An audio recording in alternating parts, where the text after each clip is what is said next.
Okay, we are live. Well, recording. Amazing. Hello, everyone. It is Riel here. It's Cup of Tea, and it's a special episode. That is for sure. Today, I'm joined by none other.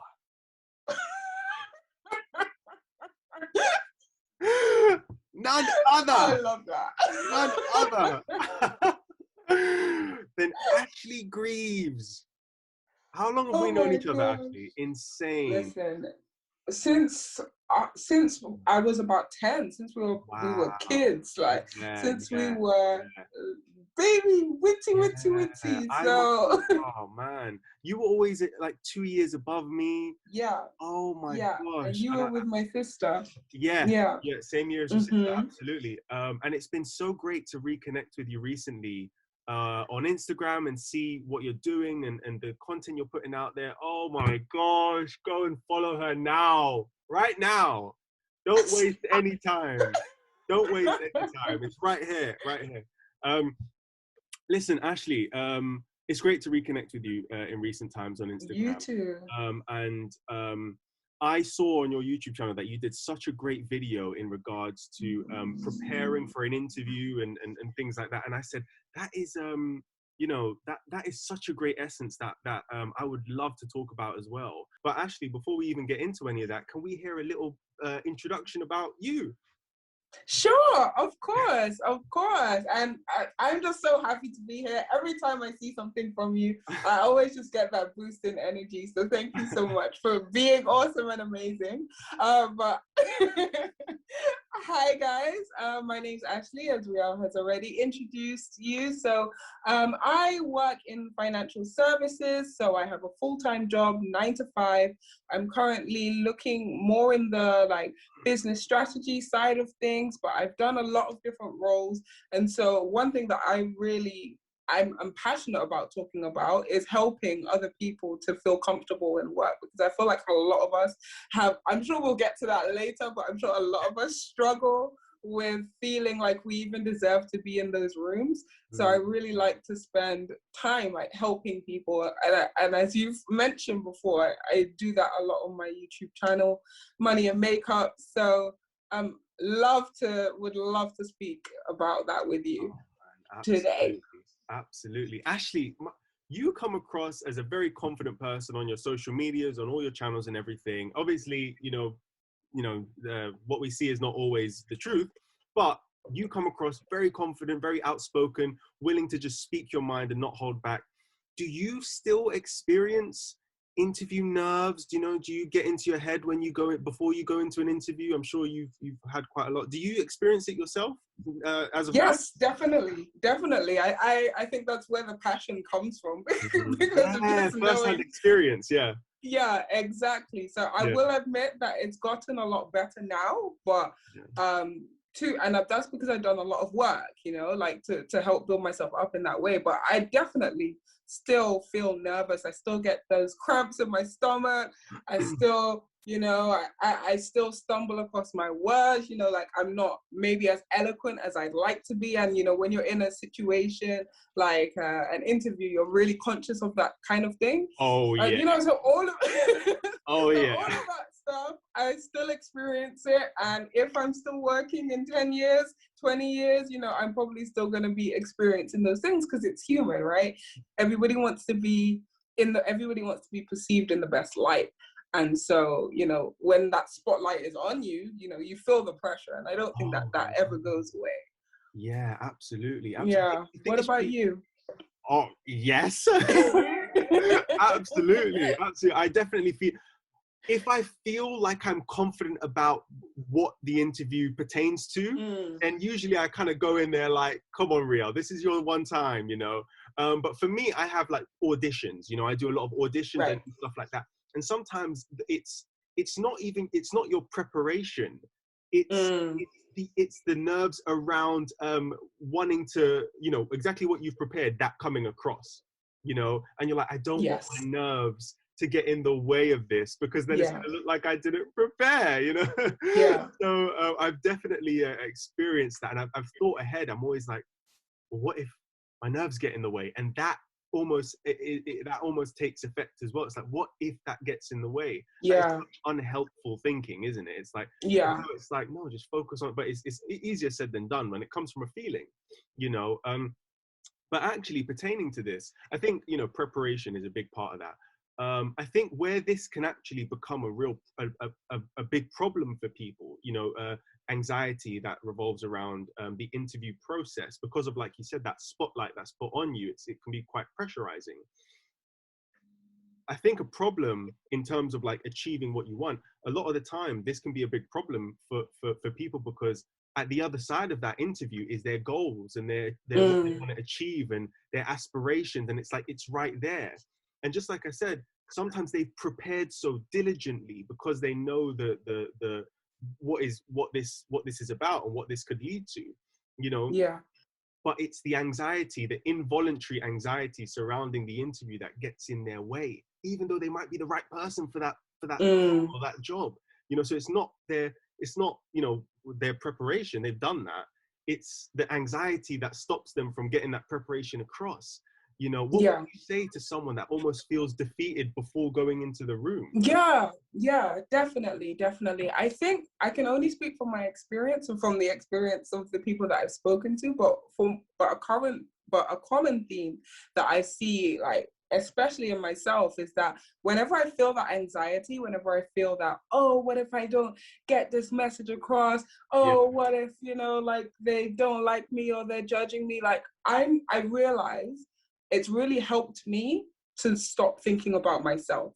Because usually behind that, like, comes that, you know, like, you're like, okay, I need to make that extra money, or I really need this job, or this is a great opportunity. Like, I need this. And then it's almost like you're scared of failing yourself, you know? But if you flip that round a little bit and be like, okay, like, these are people just like me. They took the train, they took the bus, they took a car to get to this place just like me. You know, this is a part of their life, just like it's a part of my life. This is not the be all and end all of any situation. This is not my only opportunity. This is just people, 2 people, 3 people, 4 people meeting together in a room to see if they mesh. Most people in life, they just want their life to be easier, right? And in interviews, the people auditions, they just want their lives to be easier. They just want their project or their work to be done to a high standard. So what I need to do now is not think about, okay, how much do I need this? Or, you know, like, how much easier can I make these people's lives? You know, like, how can I add value to this situation? And then it completely changes your mindset from what I need, what I don't have, you know, like what they might be judging me on, to be like, okay, look, I can do this, this, and this, and I'm just going to talk to you about this, this, and this. And if this works for you, that's amazing. That is great. If it doesn't work for you, okay, cool. So we don't mesh, because this wouldn't work then, you know. You know? It's so powerful. Absolutely. I think everything, I think in terms of mindset, so much is geared toward this has to work. You know, this doesn't work, it's the end of the world. But what you just said at the end there is so important. If you already put it in your mind that, look, if this isn't for you, that's okay. If you come to terms with that, even before you go into the interview, you've already won in a way, because you've accepted that this could go both ways and you're okay with either of those outcomes. You know, maybe one of the outcomes you'll be happier with, but the other one you've already contemplated, you know, and that's fine. So it's not this big shock, you know. I think that's so important. I might be for you. I hope I am, but if I'm not, that's okay. You know, hopefully find someone else that is for you. You know, I'll be right for someone else. You know, I'll be right for a different company. I'll be right for a different project, you know. Yeah, it's like dating. Get caught up on one thing, and it's like, I have to get that. If I don't get that, it's over, you know. Yeah, exactly. It's like dating, you know. That might be the person you spend your life with. That might be somebody that you just have a couple of drinks with and you part ways, you know. Or it might be someone you never want to speak to ever again. But you know, you never know, right? But you just have to. Might be someone you want to block. Exactly, right? Exactly. You have no idea, but it isn't but I guess what I'm trying to get to is that we need to unlearn that power dynamic, that these people have all the power and I need to prove myself to these people. No, I have something. I wasn't born yesterday, you know, like I have experience, I have skill, I have something that I can draw from, and you need something, and maybe those things will match and maybe they won't. And so that for me has been one of the things that has really helped me to disassemble all those nerves, you know, like as you can hear, like I still, even though now I present pretty much every day, you know, but I still stumble on my words, and that's just something that I have to be okay with and just accept. And so I guess another thing that I would say is that you're never going to portray yourself perfectly. There's always going to be something about you that, you know, that you don't like or that you think is holding you back. But most of the time, the people that are hearing you or experiencing you are not seeing things the way you are. Like, say, for example, that example, right? Like, I'm thinking of every single time ever that I've ever tripped up on my words, that I've ever, you know, like stumbled across something. They're just like, oh, okay, you know, those 7 billion gazillion times. And then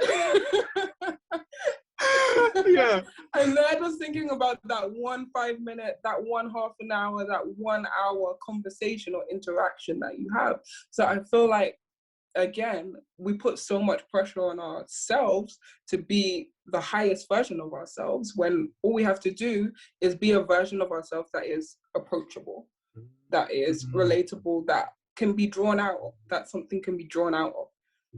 Does that make sense? Absolutely, that makes sense.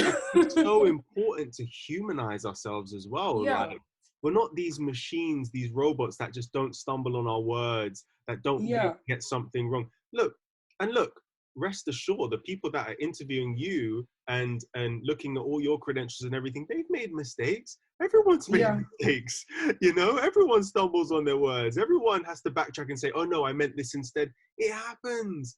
And you know what? It happens more in pressurizing situations. You know? So I think it's worth normalizing that. You know, there's so many of these episodes I've done, Ash, where I'm like, I've said too much, or I've said too much, and I've blocked the audio, and I'm like, oh, this is wrong. I mean, sometimes I go back to the very first episode of Cup of Tea, right? You can't even hear what my guest is saying. You can just hear me go, It's like I'm humming a tune. And it's like, and sometimes I look back and I'm just like, what were you know, but that just came from such an authentic place. I wasn't even thinking about it. You know, arguably now I'm more of a robot. I'm like, don't say anything, you know, don't block the audio. But yeah, I think that's really, really important points you made.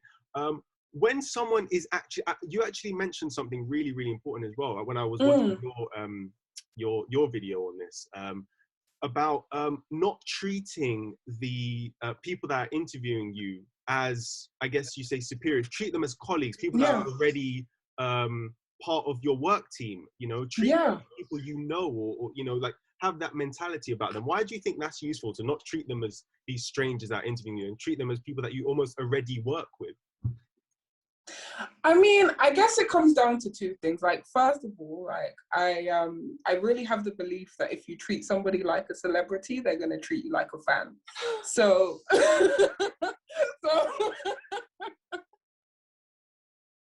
you can quote that.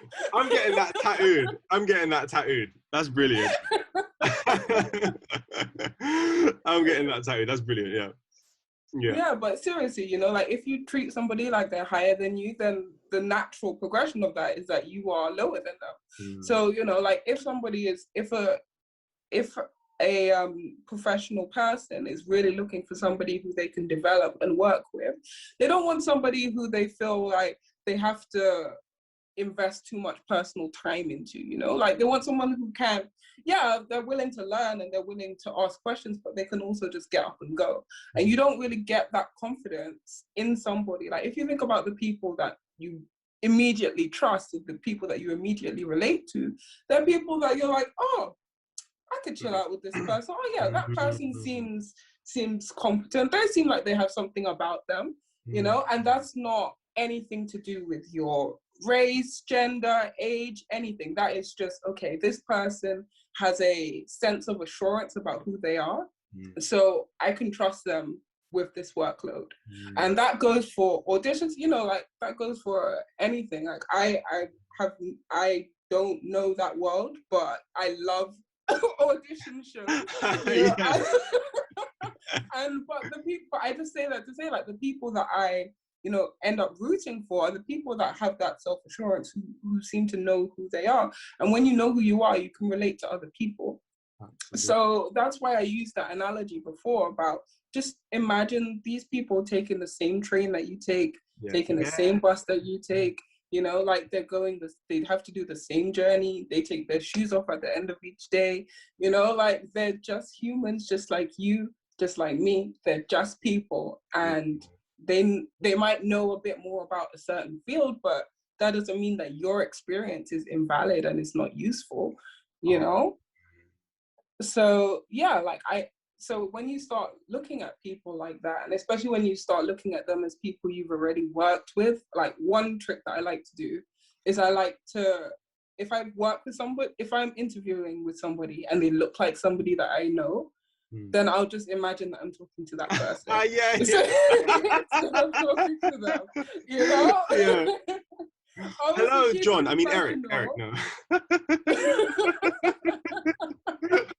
No, I'm George. I'm sorry. Yeah. My name's George. I'm not John. Oh, that's brilliant. That's a great way of looking at things as well.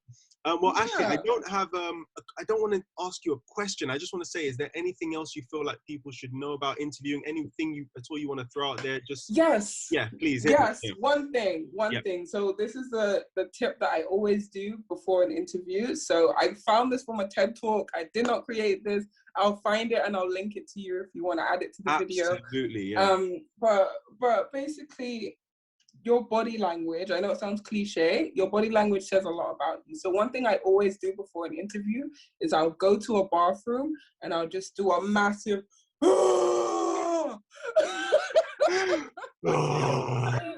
yeah, like legs open, hands up. This is Sparta. Are you not entertained? And it sounds crazy, but do you know what that does? That immediately releases testosterone throughout your body. And what that does is that makes you feel more assertive, it makes you feel more confident, it makes you feel more prepared. So if you are somebody who struggles with nerves or struggles with, you know, like feeling like they're not having a big enough presence in a room, I would definitely recommend doing that. Try it a couple of times before, you know, like don't do it the first time on your interview, but you know, like practice that, because it sounds weird, but it really does work and it really does help. Look people in the eyes. These are your future colleagues. These are the people that you're going to either be drinking with or making excuses to not drink with. So yeah. The soup is on. I gotta go. But I left my keys with somewhere. So they're just people. You have skills. We all have skills. We all have experience. Learn. I mentioned this in my video as well. Learn the company values. That will help you a lot, and just drop them into the interview, or, you know, I guess that works better for interviews than for auditions, but you know, like just drop that in. If their values are collaboration, be like, I collaborated with, I'm customer focused, I'm solution oriented, you know, like all it just drop them in, you know, like it makes a big difference. Absolutely. But I'm part of a team and I'm a team player. Yes, exactly. I just love the energy a team brings. Yeah. The only problem is that I work too hard. I'm too punctual. People don't like me when I'm so early. Okay, Ashleigh, now we're going to wrap up very soon. My last question to you is, do you think it's useful to, once the interview's done, do you think it's useful to reminisce on how it went and how you acted and the response and everything? Do you think that's useful thoughts, or is it kind of like, no, I'm done with that? Yes, I would, but I would say do it the next day. So sleep on it, you know, like just get all that adrenaline out, like go shopping, buy yourself a coffee, hang out with friends, forget about it. Then the next day, when you have some time, you're like, okay, like how did I actually do? You know, like how did I feel? Did I have, when I looked in their eyes, did I see any moments of excitement? Did I see any moments of confusion? You know, like, you know, like all of that. Just break it down, because even if you did well, it's good to know what you did well. And if there's something that you can improve on, then, you know, then you know what you need to improve on. You know, like I don't know how I do it, but I'm really good at getting people in interviews to laugh. I don't know how, but there's just like this little, like that. Maybe laugh like, all day today. There's like a little pause, and then there's like a tiny inflection, and then people will start laughing. So, you know, like I know that that's just a little hack that I have that I can do, and finesse, you know, so sauce, you know, you got the sauce. Yeah, definitely. So to play to your advantage, play with your yes, exactly. The only thing that I would say to definitely not do is to make yourself seem like you're incompetent. Apart from that, you know, you can tweak with most personality traits, you know. Absolutely. Yeah. Man. Yeah, but definitely reminisce, definitely reflect. Absolutely. And yeah. That is truly incredible. Ashleigh, is there anything, you know, aside from all this, is there anything you just feel like the world needs to know? Is there anything that you would just like to share with everyone? Anything at all? That's a good question. So I would just say that there is, as cliche as it sounds, there is nobody who can do it like you. So in all of your refining, we went into it. In all of your refining, all of your interview preps, all of your techniques, you're still you know, and that is your best asset, because that's where all your experience comes from, that's where all your personality comes from, that's where all your flavor comes from, that's where your unique point of view comes from. And so don't ever feel like you have to put yourself into a mold. That there is no mold, there's only what has come before. So be something different, be you. Whatever that looks like. We went in today, people. We went in today. Cup of tea. You know what it is.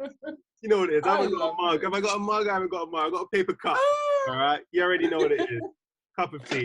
Guy, have you got something? Cheers. Cheers. I'm gonna cheers you on